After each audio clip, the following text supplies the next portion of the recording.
I'm Jared Bailey, the global brow expert at Benefit Cosmetics, and today I'm going to teach you how to create two distinctly different brow looks using POWmade Brow Pomade.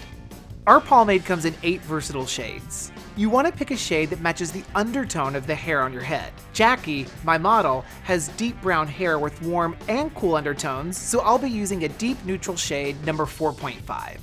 Starting with the most natural look first, grab your hard angle brush and spoolie combo and start brushing your hair into its place. Now it's time to start to make some believable hair-like strokes in the brow. The trick here is to get the smallest amount of formula on the very tip of the brush.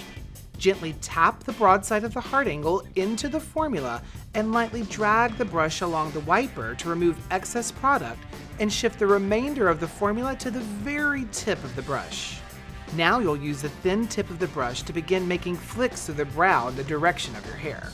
Since this technique uses minimal product, you may need to re-dip into the pot a time or two to build the entire brow. As you can see, we've created tons of structure and texture through the brow. Now you can leave it like this, or go a step further by adding a layer of dimension with a contrasting shade of Gimme Brow Plus.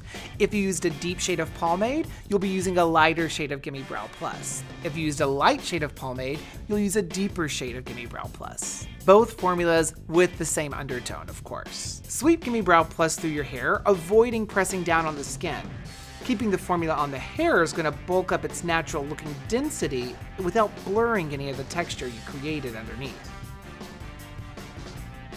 Now it's time to build a brow with a bit more drama. Let's begin by brushing the hair into place, then loading the right amount of formula onto the brush.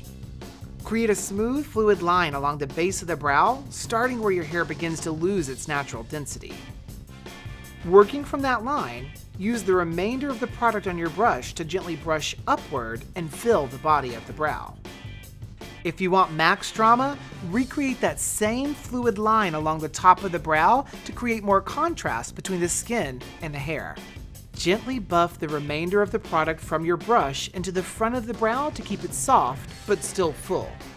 If at any point you feel like it may have gotten a little too dramatic, simply flip the brush around and blend away before it sets. If you're a brow maximalist like me, lock those hairs into place with 24-hour Brow Center, our invisible shaping and setting gel. Two distinctly different wearable looks, one highly pigmented formula.